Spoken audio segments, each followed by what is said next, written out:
What's up everyone, welcome to another video. In this video, I will compare the OtterBox Defender and the OtterBox Defender Pro side by side. I couldn't find a comparison when I was shopping, so I got both for the iPhone X, and hopefully this will help someone out. And here we go, OtterBox Defender, rugged protection, and OtterBox Defender Pro, 4 times as many drops as military standard, and a quick look at the sides and back of the boxes if interested. Now, let's open these up. First is the Defender. Very nice. Then, the Defender Pro. The Pro ran the belt clip through a hole in the back of the cardboard, so it's a hassle to remove, which is awesome. I love wasting my time figuring this out. Now I feel like a pro. Thank you. They both come with a belt clip. The belt clips are exactly the same. There's no difference. And you might notice some dirt and debris in these cases. I'll point out right now that I've used both of these for a long time, because I wanted to test them both out. Now, let's set the belt clips aside and compare the cases.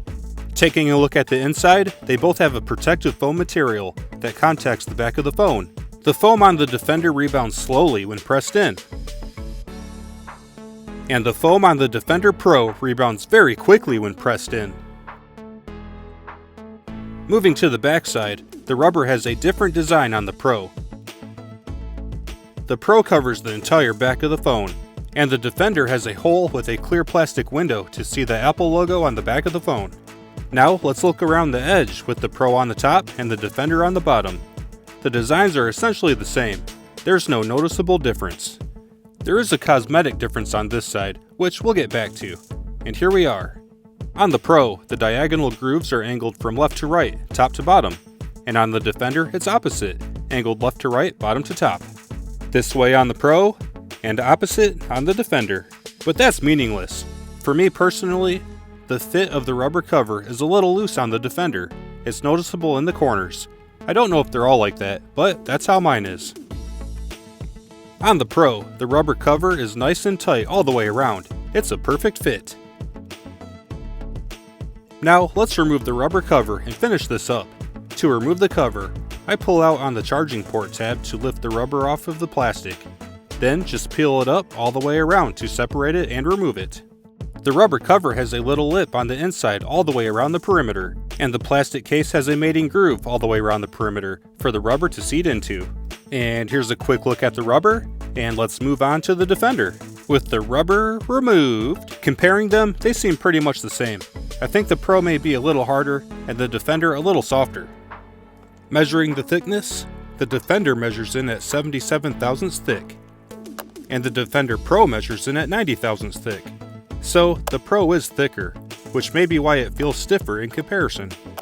And comparing the plastic shells, other than the hole in the Defender to show the Apple logo, they appear to be the same. All of the features and locking tab locations are identical.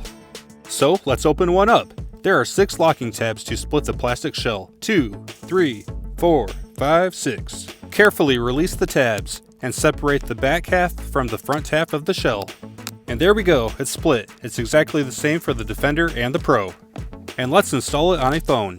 Set the phone in the back half of the plastic shell. Install the front bezel by snapping it on all 6 locking points around the perimeter. 1, 2, 3, 4, 5, 6. Then install the rubber cover by pulling that lip up into the groove all the way around the perimeter. I installed the Pro because I personally prefer it. Between the two, it just feels more tight and secure. Plus, the back is fully covered. It doesn't have a hole in it. But I've dropped this phone in both cases plenty of times, and it has survived, so either case works in my experience. And with the case installed, you can use the belt clip on either the back of the phone or the front of the phone. It's exactly the same for both cases.